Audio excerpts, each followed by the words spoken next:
Salam alaikum. Est-ce que vous m'entendez?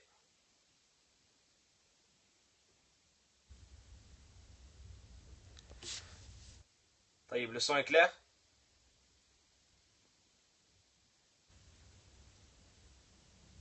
Alhamdulillah.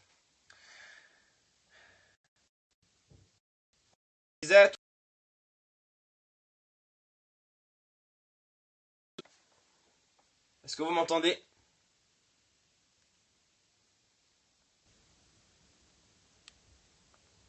C'est bon? طيب, wa alaykoum salam wa rahmatullah. Je disais, ça nous montre que Allah subhanahu wa ta'ala est le seul qui connaît le futur et seul qui connaît le wa alaykoum salam wa rahmatullah. Qui va se passer. Les personnes ne connaissent cela. Aujourd'hui, certaines personnes qui se prétendent exagèrent à ce sujet la connaissance de l'invisible à des créatures.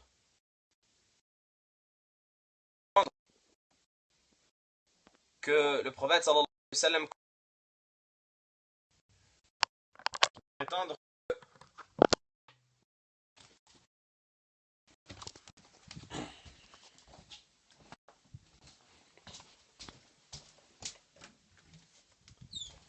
Est-ce que vous entendez? Est-ce que vous m'entendez?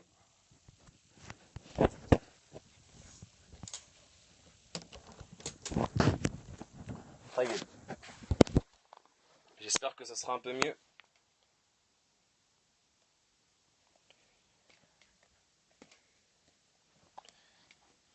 Je disais, le prophète sallallahu alayhi wa sallam lui-même ici déclare ne pas connaître l'invisible. Que dire des personnes qui prétendent connaître cela? Parce que le prophète sallallahu alayhi wa sallam est la meilleure des créatures, et lui-même il dit je ne sais pas quand est-ce que viendra le jour de la résurrection. Aujourd'hui on trouve certains parmi les sectes qui prétendent que leurs chouyours, que leurs protégés, que leurs alliés, comme Shia al-Rawafid, connaissent l'invisible. Shia al-Rawafid disent que leurs imams ma'soumin, ils connaissent leur date de mort. Certains parmi les extrémistes d'As-Soufiyya, ils prétendent que leurs qutb, leurs saints, ils connaissent leur date de mort, et que c'est eux-mêmes qui se donnent la mort, et qu'ils savent quand Malak al-Maut viendra leur prendre l'âme. Tayyib. Donc tout cela c'est égarement. Le prophète sallallahu alayhi wa sallam ici il dit mal mas'oulu anha bi'a'lam min as-sa'il. Le questionnaire n'en sait pas plus que le questionné. On continue. قال فأخبرني عن أماراتها. Jibril, le questionnaire ici, il continue en disant informe-moi des signes qui me montrent le jour de la résurrection. Pourquoi est-ce que le prophète sallallahu alayhi wa sallam on le questionne à propos des signes? On ne connaît pas la date du jour de la résurrection, mais Allah subhanahu wa ta'ala nous a mis des signes qui nous indiquent quand est-ce que sera ce jour-là de la résurrection. À quoi est-ce que ça sert? Ça sert à se préparer.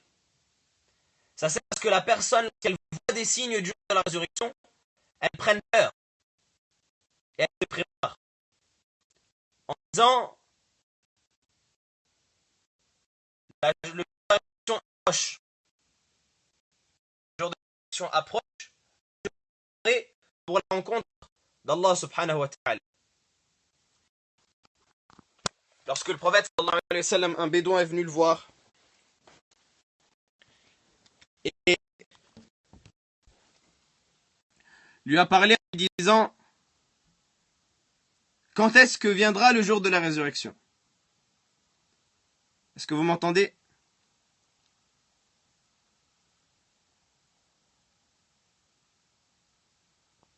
Est-ce que ça bug toujours? Taïb. Donc le prophète sallallahu alayhi wa sallam, lorsqu'il est venu lorsqu'un bédouin est venu le voir et lui a dit « Informe-moi de quand est-ce qu'est le jour de la résurrection », il a dit « Mâdha a'dadta laha » Il a dit « Qu'est-ce que tu as préparé pour ce jour ?» Qu'est-ce que tu as préparé pour ce jour? Donc c'est cette pédagogie qu'on doit avoir. Aujourd'hui, on trouve que les gens, ils s'intéressent au jour de la résurrection comme si c'était un folklore, comme si c'était un passe-temps, comme si c'était une série télévisée, comme si c'était une culture générale. C'est-à-dire qu'ils vont acheter des livres, ils vont voir des vidéos sur Internet, etc. Simplement pour se renseigner ou simplement pour lire des histoires, comme s'ils lisaient des contes. Et ils n'ont plus cette notion-là de se préparer pour le jour de la résurrection. Et ça, c'est quelque chose qui est extrêmement grave. C'est quelque chose qui est extrêmement grave, parce que ça enlève le but pour lequel les signes du jour de la résurrection nous ont été transmis.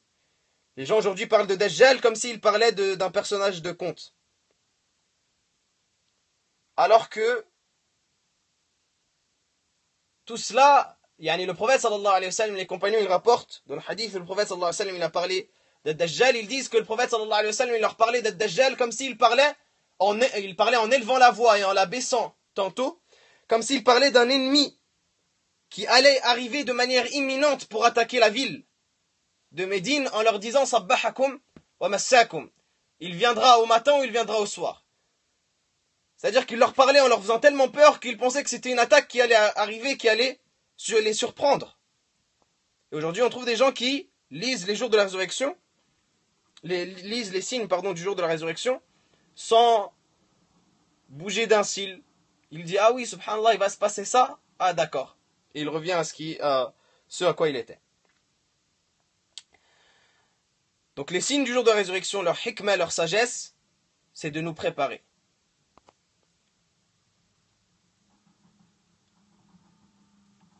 Le prophète sallallahu alayhi wa sallam, lorsqu'il a été questionné par ce questionneur, informe-moi de ces signes-là avant-coureurs du jour de la résurrection, il a dit, il a donné deux signes. Il a dit, le premier signe, c'est que la femme donnera naissance à son maître ou à sa maîtresse. Et tu verras les gens pieds nus, tout nus, pauvres, les éleveurs de troupeaux de moutons, se concurrencer dans la hauteur des constructions. Taïb. Qu'est-ce que ça signifie? La première phrase du hadith, elle a été expliquée par les ulama selon plusieurs explications.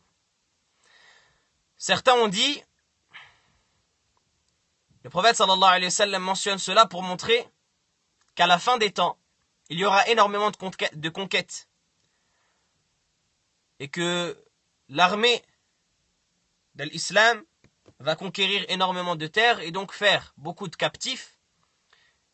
Et donc comme il y aura beaucoup de captifs et de captives, eh bien il y aura les maîtres de ces captives-là qui vont commercer avec elles, qui vont copuler avec elles, et elles vont enfanter pour eux des enfants qui vont devenir les maîtres de ces captives-là. Cette explication-là, elle a été mentionnée par Ibn Rajab et d'autres. D'autres ont dit, ça montre que les valeurs à l'approche du jour de la résurrection, elles vont complètement s'inverser. À tel point que, même dans les foyers, dans les demeures, la mère qui est censée être la maîtresse de la maison, la reine de la maison, eh bien elle va basculer au rang d'esclave. Et les enfants qui sont censés être les servants de la maison, eh bien ils vont basculer au rang de maître. Et les choses vont s'inverser. Et les valeurs et les tendances et les principes vont s'inverser à l'approche du jour de la résurrection. Il n'y aura plus de valeurs, il n'y aura plus de principes, tout va s'inverser, tout va basculer. Certains ont dit un autre sens qui est similaire. Ils ont dit, ça signifie qu'à l'approche du jour de la résurrection, la désobéissance aux parents va exploser. Et va proliférer de manière exponentielle. Il y aura énormément de gens qui vont désobéir à leurs parents, à tel point que les enfants vont se considérer maîtres sur leurs parents, c'est les enfants qui vont ordonner à leurs parents. C'est les enfants qui vont interdire à leurs parents. C'est les enfants qui vont crier sur leurs parents. C'est les enfants qui vont aller jusqu'à, wal'iyadhu billah, corriger, frapper leurs parents. Et ça, malheureusement, c'est des choses qu'on voit aujourd'hui. On voit aujourd'hui des gens, des familles, où c'est les enfants qui dirigent. C'est les enfants qui dirigent la demeure. À tel point que dans certaines familles, wal'iyadhu billah, les parents ont peur de parler. Les parents ont peur de parler et ils laissent leurs enfants gérer. Ils disent, moi je ne parle pas, il faut voir avec mon fils.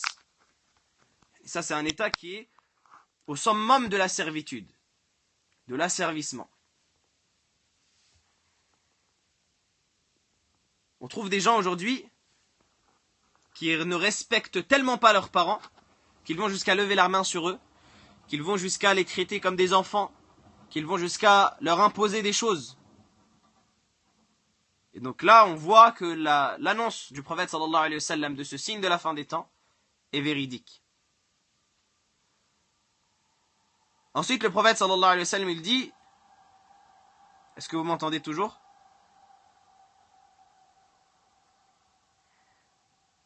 Le prophète sallallahu alayhi wa sallam, il dit, وأن ترى الحفاة العراة العالة رعاء الشاء يتطاولون في البنيان. Et tu verras les gens nus, va-nu-pieds, qui sont pauvres. Ces gens-là, ils se concurrenceront dans la hauteur des bâtiments, dans la hauteur des constructions. Qu'est-ce que ça veut dire? Ça veut dire également que les valeurs vont s'inverser. C'est une autre partie du hadith qui montre que les valeurs vont s'inverser. Ici, c'est les valeurs sociales. La première partie de la phrase, elle concerne les valeurs morales. Les valeurs morales vont s'inverser à tel point qu'il n'y aura plus les gens n'auront plus de valeurs. Ces valeurs-là fondamentales qui sont le respect des parents. Le respect des parents, le respect de la mère, le respect du père, c'est des valeurs qui sont communes à toutes les sociétés, c'est des valeurs qui sont communes à tous les fonctionnements, à toutes les sociologies, à toutes les ethnies. Partout où on va, on sait que ça fait partie des fondamentaux de respecter ses parents. Eh bien, ces valeurs-là, qui sont pourtant humaines, elles vont s'inverser, les valeurs morales. Et la deuxième partie du hadith, elle concerne les valeurs sociales. Les valeurs sociales, elles vont s'inverser. Ces personnes-là qui sont au plus bas du rang de l'échelle de la société. Vous savez qu'à l'époque, les Arabes, comme à notre époque, ils avaient une échelle de la société. Il y avait les personnes au plus haut de l'échelle et les personnes au plus bas de l'échelle. Comme aujourd'hui, on peut dire les personnes au plus haut de l'échelle, les PDG, etc. Et les personnes au plus bas de l'échelle, les personnes qui sont sans domicile fixe, qui n'ont pas d'emploi, etc. Eh bien, il y avait également, comme dans toute société, cette échelle-là sociale. Eh bien, les personnes qui sont au plus bas de l'échelle, le prophète sallallahu alayhi wa sallam, il dit, ils vont se retrouver au plus haut de l'échelle. Les valeurs sociales, elles vont complètement s'inverser, elles vont basculer. Ces gens-là qui sont va-nu-pieds, qui n'ont même pas de quoi se chausser, qui sont nus, ils n'ont même pas de quoi s'habiller, ils sont pauvres, et ce sont des bergers qui élèvent des troupeaux de moutons.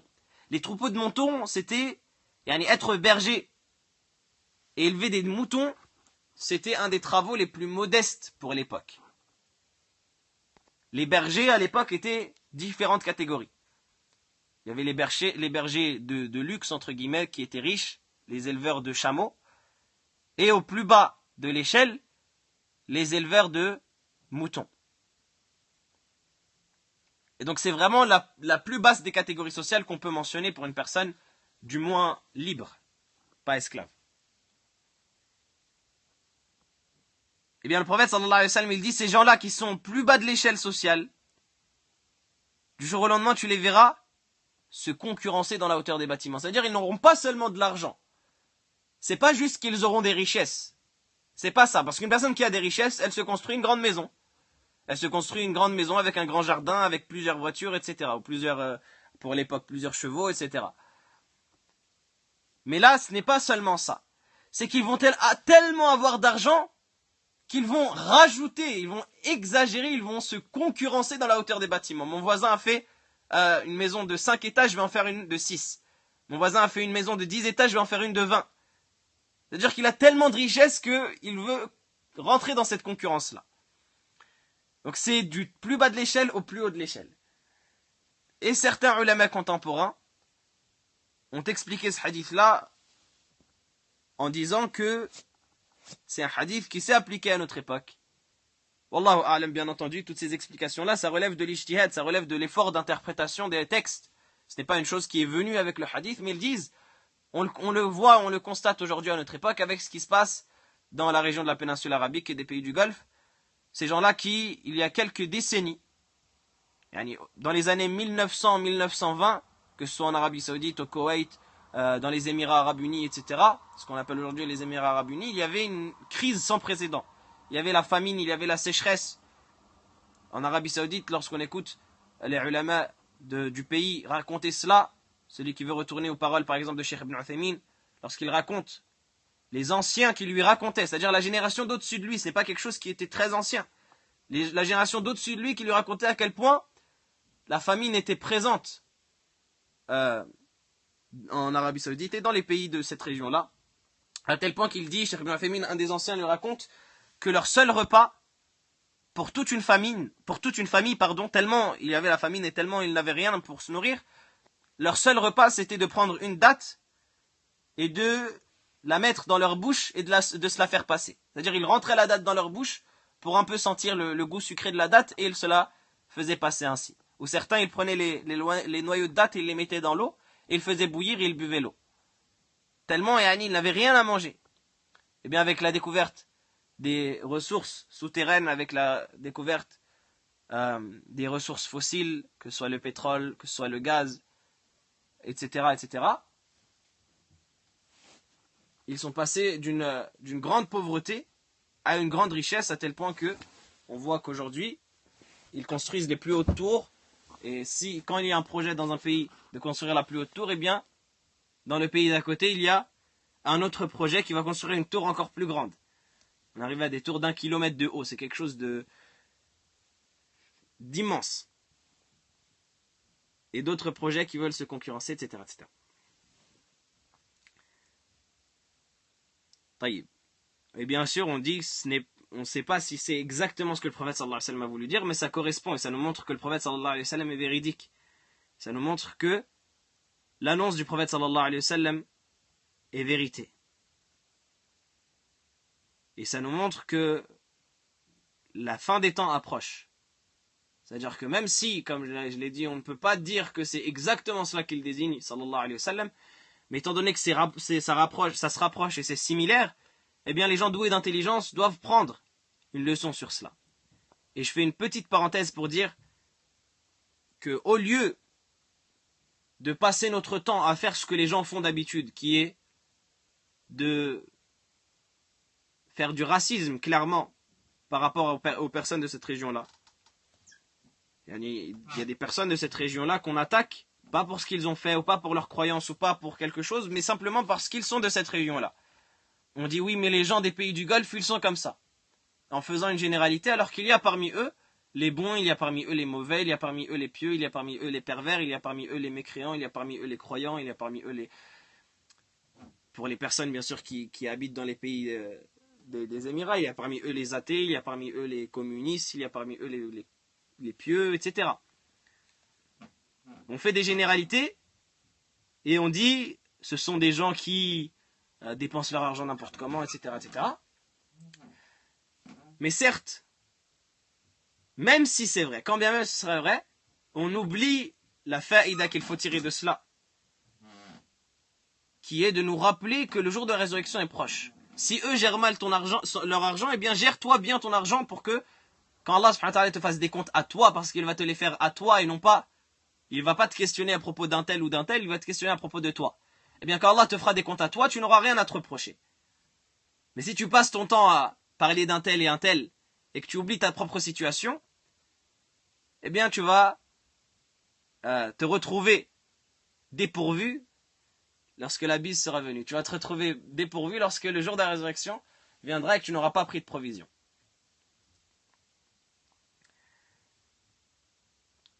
Et donc ça c'est important parce que les gens aujourd'hui se laissent aller à ce sujet-là et oublient que derrière on doit méditer sur le fait que le jour de la résurrection est proche. Peu nous importe de ce qu'ils font. Ce qu'ils font c'est leur problème. nous, notre problème, c'est que ça ressemble à ce que le prophète sallallahu alayhi wa sallam nous a indiqué, et donc on doit prendre nos gardes, et on doit se préparer à ce jour-là immense, que ces signes avant-coureurs nous indiquent. Et on doit se préparer en faisant le maximum de bonnes œuvres, et en délaissant les interdits. Donc à la fin du hadith, il dit ثُمَّ انطلق. Ensuite, cette personne-là qui est venue questionner le prophète sallallahu alayhi wa sallam, il est parti. فَلَبِثْنَا مَلِيًّا. Nous sommes restés un certain temps. ثُمَّ قَالَ يَا عُمَرْ أَتَدْرِي مَنِ السَّائِلِ. Après cela, le prophète sallallahu alayhi wa sallam dit Ya Umar, oh Umar, est-ce que tu sais qui est le questionneur? قُلْتُ اللَّهُ وَرَسُولُهُ أَعْلَمُ. Il dit, je dis, Allah et son messager savent mieux. فَلَبِثْنَا مَلِيًّا. Il est rapporté chez Abu Daoud que le temps qu'ils sont restés sans savoir, que Umar est resté à patienter avant que le prophète sallallahu alayhi wa sallam l'informe de qui était cette personne, c'était 3 jours et 3 nuits, comme il est rapporté chez Abu Daoud et An-Nasa'i et d'autres. Ensuite, le prophète sallallahu alayhi wa sallam va voir Umar ibn Khattab et lui dit Oh Umar, est-ce que tu sais qui est le questionneur? Il lui dit Allah et son messager savent mieux. Le prophète sallallahu alayhi wa sallam de répondre Allah, c'est Jibril, pardon, c'est Jibril qui est venu vous enseigner votre religion. فإنه جبريل أتاكم يعلمكم دينكم. Cette partie-là du hadith, malgré le fait que certains la négligent, elle est extrêmement importante. Pourquoi? Parce qu'elle nous enseigne plusieurs choses. Elle nous enseigne premièrement que le fait de poser des questions, c'est la clé de la science. C'est ainsi qu'on apprend l'ilm. Poser les questions, c'est ainsi qu'on apprend l'ilm. Et elle nous apprend la deuxième chose, que poser les questions, c'est une science à part entière, qui a des comportements, qui a des codes. On ne pose pas les questions à n'importe comment aux gens de science. Et on ne pose pas les questions à n'importe qui. Et rappelez-moi de faire une parenthèse sur cela par rapport à cette balwa, par rapport à cette calamité qui est l'application Périscope. Aujourd'hui, Wallah il-Azim, on m'a rapporté, personnellement, j'ai pas vu ces salons-là. On m'a rapporté que des gens fument la chicha et font des fatwas sur Périscope. Alhamdulillah, ici, pour ceux qui, je sais que on va m'attaquer, on va me dire pourquoi est-ce que tu utilises cette application alors. Alhamdulillah, ici, on essaye de transmettre le khir sans rentrer dans les sujets que on ne maîtrise pas et qui sont réservés aux ulama. On essaye de rester à notre place et de faire ce que les ulama nous demandent de faire, qui est de transmettre ce qu'on a appris, mais sans rentrer dans des sujets qu'on ne maîtrise pas. On trouve des gens aujourd'hui qui ne font même pas salat, ils te font des fatwas. Des femmes, wal'iyadhu billah, maquillées de ce qu'on m'a rapporté, et qui répondent aux questions. Ajib. Donc poser les questions, c'est une science, et poser les questions, c'est la science. C'est ces deux points-là essentiels que nous apprend ce hadith. Poser les questions, c'est la science. La question, comme disent les ulama, c'est la clé de la science. Az-Zuhri, rahimahullah, Ibn Shihab az-Zuhri, le grand savant, l'imam, rahmatullahi alayh, qui était un énorme savant, une montagne de science, il disait al-ilmu khaza'in. Il disait la science est composée de trésors. La science, c'est des trésors. Taftatihuha bil mas'ala, que tu vas ouvrir avec la question. La clé de la science, c'est la question. Il est rapporté que Sufyan ibn Uyayna, un jour, il s'est arrêté dans un village. Il a passé dans ce village-là 3 jours. Et au bout du 3e jour, il a dit à son compagnon qui était avec lui, il a dit, charge la monture. On s'en va. On va quitter cette ville. Parce qu'une ville dans laquelle les habitants passent 3 jours sans questionner un savant, c'est une ville où il n'y a aucun bien. Qu'est-ce qu'il dit, Sufyan ibn Uyayna ici? Il dit que les gens savaient qu'il était venu, et ils savaient qui il était. Et bien sûr, il ne dit pas cela avec prétention, mais il dit que lui, son obligation par Allah subhanahu wa ta'ala, c'est de transmettre la science qu'il a acquise. Et les gens, leur obligation, c'est de questionner à propos de cette science-là. Et les gens ont failli à leur obligation parce qu'ils ont passé 3 jours sans le questionner. Il dit une ville où les gens passent 3 jours sans questionner, c'est une ville où les gens sont mauvais, c'est une ville mauvaise, on quitte cette ville-là. Il a dit à son compagnon, charge la monture, on s'en va. Donc c'est extrêmement important. La science, elle se transmet par les questions. Regardez dans le Coran, une grande partie de Ayat al-Ahkam, ce qu'on appelle les versets juridiques, qui nous apprennent la jurisprudence, qui nous apprennent la religion, les règles religieuses, ils commencent par quoi? Wa yas'alunak. Allah subhanahu wa ta'ala, il dit, il te questionne à propos d'une telle chose, alors réponds-le. Wa yas'alunaka 'anil mahid. Yas'alunaka 'anil mahid, qul huwa adhan fa'tazilu an-nisaa fil mahid. Il te questionne à propos des menstrues, dit c'est une saleté, écartez-vous des femmes pendant les menstrues. Écartez-vous bien sûr au sens du rapport, comme le détail les fuqaha, au sens du rapport sexuel. يسألونك عن الأهلة قل هي مواقيت للناس والحج. Il te questionne à propos des croissants de lune, à propos des périodes lunaires. Dis, ce sont des signes pour que les gens connaissent les dates et puissent accomplir le hajj. يسألونك ماذا ينفقون. Il te questionne à propos de ce qu'ils peuvent donner dans le sentier d'Allah. يسألونك عن الأنفال. Il te questionne à propos des butins de guerre, etc., etc. Une grande partie des versets qu'on a dans Ayat al-Ahkam commence par il te questionne. Donc ça montre que la question a une grande importance. Une grande partie des hadiths qui nous sont parvenus du prophète sallallahu alayhi wa sallam, ce sont des questions. Et on va le voir ici par exemple dans l'Arba'in al-Nawawiyya, qui comme je le rappelle, comme on a vu dans l'introduction, ce sont les hadiths qui représentent les fondements de la religion. Ce sont 40 et quelques hadiths qui représentent les fondements de la religion. Et bien la plupart de ces hadiths-là, c'est des compagnons qui viennent questionner le prophète sallallahu alayhi wa sallam. Une personne qui vient questionner le prophète sallallahu alayhi wa sallam, قُلْ لِي فِي الْإِسْلَامِ قَوْلًا لَا أَسْأَلُ عَنْهُ غَيْرَكَ.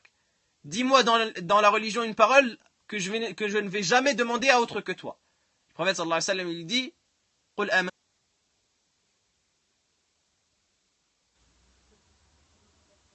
Vous m'entendez ou ça a coupé?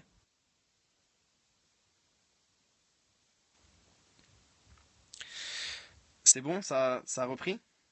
Ça a coupé à quel moment?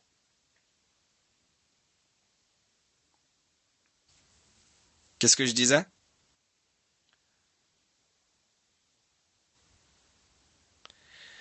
Taïb. Je disais que dans les 40 hadiths de l'imam al-Nawawi, on a beaucoup de hadiths qui sont basés sur des questions. Dis-moi dans l'islam une parole à propos de laquelle je ne vais questionner personne après toi. Le prophète sallallahu alayhi wa sallam de dire, dis j'ai cru en Allah, puis maintiens-toi ferme sur la voie droite. Dans un autre hadith, Abdullah ibn Mas'ud, il questionne le prophète sallallahu alayhi wa sallam, quels sont les meilleurs actes, les plus aimés auprès d'Allah subhanahu wa ta'ala. Il dit, iqamatu as-salat an waqtiha. Iqamatu as-salat ala waqtiha, pardon. Accomplir la salat, faire la salat à son temps, à son heure. Donc tout cela, ce sont des hadiths qui nous sont rapportés avec les questions. On trouve que la science également, la science qu'on a aujourd'hui, la science du fiqh, les ouvrages principaux dans la science sont basés sur des questions. Dans l'école de l'imam Malik, par exemple, l'ouvrage principal de l'école, la base de l'école Maliki, c'est Al-Mudawwana de l'imam ibn Qasim Al-Utaqi, Abdurrahman ibn Qasim Al-Utaqi, rahimahullah ta'ala. Al-Mudawwana, qu'est-ce que c'est? Ce sont des questions qu'Abdurrahman ibn Qasim Al-Utaqi, rahimahullah ta'ala, a posées à l'imam Malik. Dans l'école de l'imam Ahmed également, même si je ne suis pas un expert, le frère Abu Andalus connaît mieux que moi son école, bien mieux que moi, mais de ma maigre connaissance à ce propos, je sais que parmi les principaux livres de l'école, il y a les livres Al-Masail, les questions qui sont posées à l'imam Ahmed, que ce soit par son fils Abdullah ou par d'autres. Donc Al-Masail, qui veut dire les questions posées à l'imam qui sont rassemblées ensuite dans un livre. Également, on a le livre Majmou' al-Fatawa d'Ibn Taymiyyah, rahimahullah. Et Majmou' al-Fatawa, il faut savoir que c'est un livre qui a été rassemblé dernièrement. Il n'y a même pas... L'auteur qui a rassemblé Majmou' al-Fatawa, il est mort il y a une quarantaine d'années. Et il a passé 40 ans de sa vie à rassembler ce livre-là, Majmou' al-Fatawa. 40 ans de sa vie. Abdurrahman ibn Qasim al-Asimi. Ibn Qasim al-Asimi, pardon, je ne sais pas s'il s'appelle Abdurrahman, j'ai un doute. Non. Abdurrahman ibn Qasim Al-Asimi al-Najdi, al-Hanbali, c'est lui qui a rassemblé Majmu' al-Fatawa. Il a passé 40 ans de sa vie à tourner tous les pays. Il est parti dans tous les pays, voir toutes les bibliothèques, pour voir tous les manuscrits. Et il a finalement rassemblé Majmu' al-Fatawa d'Ibn Taymiyyah, duquel profitent aujourd'hui des générations. Donc ça montre l'importance de la question. Et vous comprenez cela dans la parole du prophète sallallahu alayhi wa sallam qui dit فَإِنَّهُ جِبْرِيلٌ أَتَاكُمْ يُعَلِّمُكُمْ دِينَكُمْ. Le prophète sallallahu alayhi wa sallam il dit c'est Jibril qui est venu vous enseigner votre religion. Alors que Jibril il n'a pas parlé. Jibril n'a pas fait de dars. Jibril n'a pas fait de muhadara. Il n'a pas fait de conférence. Mais il est venu, il a posé 5 questions, qui étaient des questions parmi les fondements de la religion.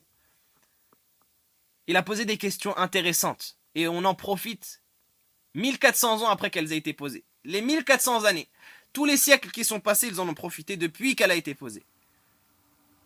Depuis qu'elles ont été posées, ces questions. Donc ça nous amène au deuxième point, le fait de savoir poser les questions. Poser les questions, c'est une science à part entière. Quand on pose les questions, on les pose bien. On ne pose pas les questions de manière stupide.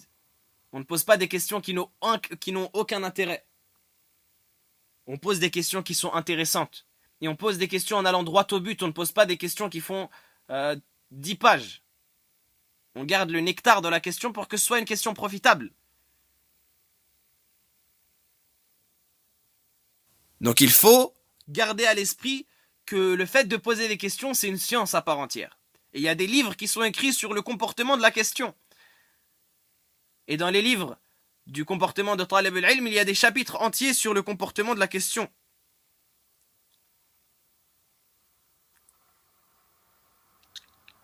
Aujourd'hui, on trouve des gens qui posent des questions à propos de tout et n'importe quoi. Des questions à propos de tout et n'importe quoi, wallahi. Et ça ne date pas d'aujourd'hui, ça date même... Ibn al-Jawzi, rahimahullah, il a plusieurs livres, dans lesquels il rapporte, certaines fois, la bêtise de certains ignorants. D'autres fois, il rapporte l'intelligence de certains savants quand il répond aux ignorants. Quand il répond à ce qu'ils appellent al-thuqala, les personnes lourdes, personnes idiotes. Dans un de ses livres qui s'appelle Akhbar al-Dhiraf wal-Mutamajinin, où il rapporte justement l'astuce de ces savants-là qui vont répondre aux imbéciles. Eh bien, il mentionne des questions imbéciles qui ont été posées à certains savants. Ils disent qu'Al-A'mash, rahimahullah, qui est un savant de l'islam, une personne, elle lui a posé la question, elle lui a dit « Est-ce que Iblis s'est marié ?» Il a dit « C'est un mariage auquel je n'ai pas assisté. » Là, il l'a rappelé. Et il lui a dit « Naam, Iblis s'est marié. » Parce que Al-A'mash, on peut dire qu'il a été attaqué dans son amour-propre, mais on peut aussi avoir un husn al-dhann et dire que Al-A'mash, il voulait que son degré de religiosité soit préservé pour qu'il puisse encore transmettre la science qu'Allah subhanahu wa ta'ala lui a donnée. Chez nous, Salat al-Dhahr, Wallahu a'lam, c'est à 14h. Et en sachant qu'il y a 10 minutes après Naam, il s'est marié. La preuve, c'est qu'Allah subhanahu wa ta'ala dit Innahu yarakum huwa wa qabiluhu min haythu la tarawnahum. Il vous voit, lui et sa descendance, d'où vous ne les voyez pas. S'il a une descendance, c'est qu'il a une épouse. Il lui dit quel est le nom de son épouse. Et là, l'A'mash, il le renvoie de la mosquée parce que c'est quelqu'un de lourd, de stupide. Et on trouve des questions aujourd'hui qui sont de ce genre-là. Des gens qui posent des questions aux ulama, est-ce qu'on a le droit de manger de la chair de sirène? Et il va trouver déjà une sirène avant de questionner si tu peux manger de sa chair. Des gens qui questionnent si on prie sur Mars, c'est où la Qibla? Ajib, des questions, subhanallah, on ne sait même pas comment est-ce qu'elles passent par leur esprit. Est-ce qu'on aura des Grecs au paradis? Des questions ajib. Vraiment, on ne sait même pas comment est-ce que la personne elle pense à ça.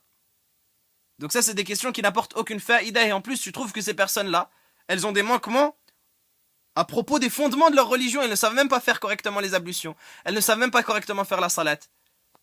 Et elles questionnent à propos de est-ce qu'il y aura des Grecs au paradis ou si on est sur Mars, comment on fait la salat. Déjà, fais la salat bien, correctement sur Terre, et après on verra sur Mars. Et ça, ce que je dis, c'est la plupart du temps, c'est du vécu. Donc, poser des bonnes questions qui sont profitables et qui sont bénéfiques. On termine en lisant le troisième hadith et on va clôturer avec cela. Le troisième hadith, le hadith الثالث عن أبي عبد الرحمن عبد الله بن عمر بن الخطاب رضي الله عنهما قال سمعت رسول الله صلى الله عليه وسلم يقول بني الإسلام على 5 شهادة أن لا إله إلا الله وأن محمد رسول الله وإقام الصلاة وإيتاء الزكاة وحج البيت وصوم رمضان. J'ai entendu le messager d'Allah sallallahu alayhi wa sallam dire l'islam a été bâti sur 5. Sur l'attestation que nulle divinité n'est digne d'être adorée en dehors d'Allah et que Muhammad est le messager d'Allah, sur le fait d'accomplir la salat, de donner la zakat, d'accomplir le pèlerinage à la mosquée sacrée et de jeûner le mois de Ramadan. On va mentionner très rapidement l'explication de ce hadith-là parce qu'il y a une seule chose à mentionner. Cette partie-là, elle a déjà été mentionnée dans le hadith de Jibril, qui est le hadith précédent. Alors pourquoi est-ce que l'imam al-Nawawi, rahimahullah, il la répète? L'imam al-Nawawi, c'est un savant. L'imam al-Nawawi, c'est une personne qui était extrêmement intelligente. C'est une personne qui était d'une science profonde, qui avait une grande science. L'imam al-Nawawi, rahimahullah, il répète ce hadith-là, malgré qu'il a déjà été mentionné à l'intérieur du hadith de Jibril, pour une seule partie, qui est cette partie-là, Buni al-Islamu ala khams. L'islam a été bâti sur 5 piliers. Et on verra, Inch'Allah, pourquoi est-ce qu'il a mentionné ce hadith-là particulièrement pour cette partie. Wallahu ta'ala a'la wa a'lam. Wa sallallahu wa sallam wa barik ala nabiyyina Muhammad wa ala alihi wa sahbihi ajma'in. Alhamdulillahi rabbil alamin.